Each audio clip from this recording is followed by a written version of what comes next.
The suitcase hit the driveway with a hard clatter, and I looked up from my own garage, where I'd been elbow-deep in a leaking sprinkler valve. And there was Sable Anders standing at the end of her parents' driveway for the first time in 2 years, jet-lagged, wind-blown, staring at my garage like she wasn't entirely sure she was allowed to just walk over and say hello. "You're staring," she called across the 2 lawns separating our houses, arms crossed. The exact same challenge in her voice I remembered from before she left. "You're the one who just abandoned a suitcase in the middle of your own driveway," I called back. "I'm allowed to stare at that. It's heavy. It deserved a dramatic exit." She crossed the grass toward me, and I found myself standing up straighter without deciding to, wiping my hands on a rag that suddenly felt like it needed more attention than it actually did. "My name is Ezra Whitfield. I was 30, a civil engineer who'd lived next door to the Anders family for 6 years. Ever since I bought the house on the corner with a mortgage that still occasionally kept me up at night, and a garage full of half-finished projects that mostly existed because I liked having somewhere to put my hands when my brain got too loud.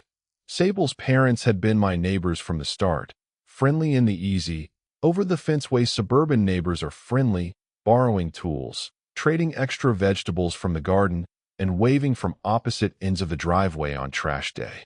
Sable herself had been mostly a name attached to occasional visits home from college, then 2 years working abroad for an engineering firm in Copenhagen. A series of postcards her mother proudly displayed on the refrigerator that I'd caught myself reading a little too closely whenever I was over-borrowing a ladder. I'd met her exactly twice before that afternoon, both times briefly, both times years apart, and both times leaving an impression that lingered a lot longer than 2 brief encounters reasonably should have.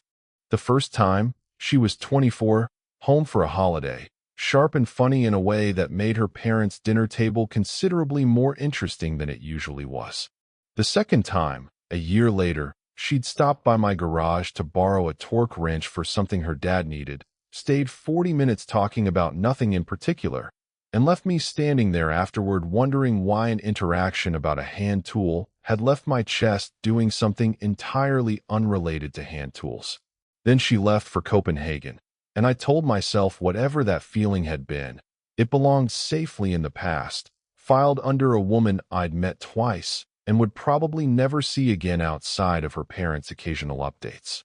Now she was standing in my garage doorway, 2 years later, looking like every single one of those 2 brief impressions had somehow compounded into something considerably harder to file away. "You're still doing the sprinkler thing," she said, glancing at the valve in my hands. "My dad said you'd probably still be fixing that same sprinkler when I got back.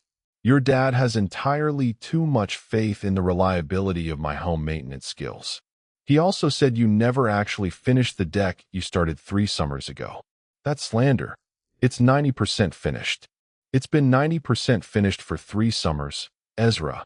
She smiled, and something about the easy, familiar teasing of it hit me somewhere I hadn't braced for, given that I'd built up 2 years of careful distance in my head, and apparently none of it had survived actual contact with her voice. We fell into conversation easily, standing in my driveway while the sprinkler valve sat forgotten on the workbench behind me, catching up on 2 years compressed into 20 minutes, Copenhagen and her new job offer downtown, and the various small disasters of readjusting to a country she'd half forgotten how to navigate. It was easy in a way I hadn't expected, comfortable in the specific way conversations are when they're picking up a thread instead of starting one from scratch. Over the following weeks, that easy conversation became a habit. She'd wander over while I was working in the garage, sit on an overturned bucket, and talk while I fixed things that mostly didn't need fixing, my hands staying busy while the actual conversation happened somewhere else entirely. I told myself it was just neighborly. I told myself a version of that every single time. Right up until the evening, I caught myself deliberately leaving the garage door open an hour after I usually would have closed it, just in case she wandered over, and had to admit to myself that neighborly had stopped being an accurate word weeks earlier. It came to a head on a Thursday evening in early October, the 2 of us sitting on the tailgate of my truck in the driveway, watching the sky go orange over the neighborhood while she told me about a job interview that had gone well. The kind of easy, unguarded conversation we'd been having for weeks by then. "Can I ask you something?" she said, mid-sentence, apropos of nothing, her voice going quieter. "Always. Why do you keep leaving the garage door open longer than you need to?" I nearly dropped the tool I was cleaning. "What do you mean?" "I mean, you close it at 7 every other night. I've noticed, because I walk past on my evening runs. This last month, it's been staying open past 8 most nights, right around the time I usually wander over." She was watching me carefully now, all the easy teasing from earlier replaced by something more direct. "I want to know if that's a coincidence or if you've been doing that on purpose." The driveway went quiet, just the sprinkler system I'd apparently finally fixed running somewhere down the street, and the last of the evening light fading into something dimmer. "It's not a coincidence," I admitted slowly. "I've been leaving it open because some part of me was hoping you'd wander over, and I didn't want to examine that too closely, because you're my neighbor's daughter who's only been back a month, and there's a version of this where admitting that out loud complicates a friendship I actually like having." Sable went very still on the tailgate beside me, studying my face with an expression I hadn't seen from her before, careful and searching. "Ezra, I know how it sounds," I said quickly. "I know this is exactly the kind of thing that could get weird if I read this wrong. And I've spent a month talking myself out of saying anything, and I'm apparently failing at that tonight." "You're not reading it wrong," she said, and something in her voice had shifted, steadier now, like she'd been building up to this moment as much as I had without either of us realizing it. "I've been finding excuses to walk past your garage for a month, Ezra. I told myself it was just habit, the same evening route I've run since I was 16. It was not just habit." I turned to look at her fully. "What are you saying?" She took a breath, the kind that clearly cost her something, and when she spoke, her voice had gone quiet and unguarded in a way I hadn't heard from her yet. "I always wanted you to notice me. Even back before Copenhagen, back when I was 24 and sat in your driveway, making up an excuse about needing a torque wrench that I genuinely did not need. I've had a thing for you for years, and I left for 2 years partly because I got tired of being invisible to you and figured distance might actually fix that." My chest did something distinctly unsteady. "You weren't invisible to me." I've thought about that torque wrench conversation more times than I probably should admit. "You never said anything. Not that day, not before I left. I told myself you were too young, or the timing was wrong, or that a man borrowing your dad's daughter's attention over a hand tool was exactly the kind of thing that gets complicated fast. I filed it away and left it there, and then you moved to Copenhagen, and I told myself that settled it." I looked at her, really looked, the way I'd been carefully not letting myself look for the entire month since she'd been back. "And then you came back 2 years later, and every single one of those excuses just fell apart within about 20 minutes of you standing in my garage." Sable's breath caught, soft and sudden.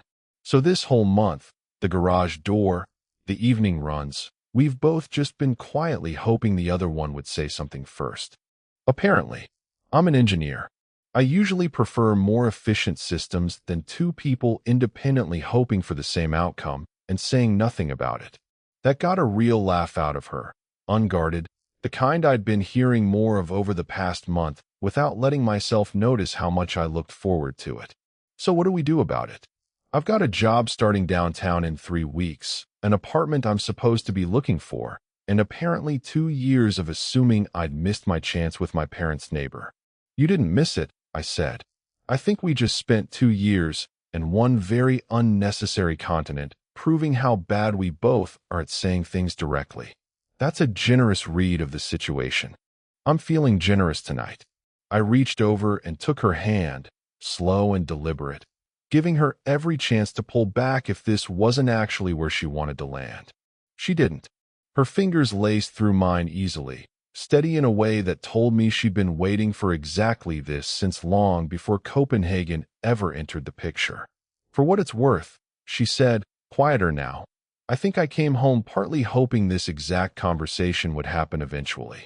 I just didn't expect it to happen on the back of your truck over a garage door schedule." I contain very few romantic instincts beyond home maintenance metaphors. It's a documented limitation. She smiled, and I leaned in, giving her every chance to change her mind. And when she didn't, I kissed her right there on the tailgate of my truck with the sprinkler running somewhere down the street, and 2 years of careful distance finally, quietly collapsing into something neither of us wanted to take back. She made a small, surprised sound against my mouth, then kissed me back like she'd been waiting years to stop being careful about it, which, I understood now, she had. When we finally broke apart, she was smiling, breathless, forehead resting against mine in the fading light. My mom is definitely going to have opinions about this. Your mom lent me a torque wrench once and asked way too many follow-up questions about it afterward. I think she's known longer than either of us. That's deeply concerning and also probably accurate. She laughed again, leaned into my side, and we sat there on the tailgate until the sky went fully dark, in no hurry to go back inside, and no hurry to explain any of it to anyone yet. She never did move downtown. Instead, she found a place 2 streets over, close enough that I still see her most evenings, close enough that the garage door still stays open past 8 most nights, though neither of us needs the excuse anymore. Her parents took about a week to fully catch on. Then her father showed up at my garage with 2 beers and a look that suggested he'd been quietly hoping for this outcome for considerably longer than either of us realized. I still haven't finished that deck. She says she likes it that way, gives her somewhere to sit and heckle my progress most weekends, sketchpad or coffee in hand, watching me work with the same easy patience she's had since the day she abandoned a suitcase in her parents' driveway and asked why I was staring. I still am, most days, though now I don't bother pretending otherwise. What would you have done if your neighbor's daughter came back after 2 years and told you she'd always wanted you to notice her? Have you ever had someone come back into your life and finally say the thing you'd both been too careful to admit? Tell your story in the comments. If you like this one, leave a like, subscribe, and I'll see you in the next.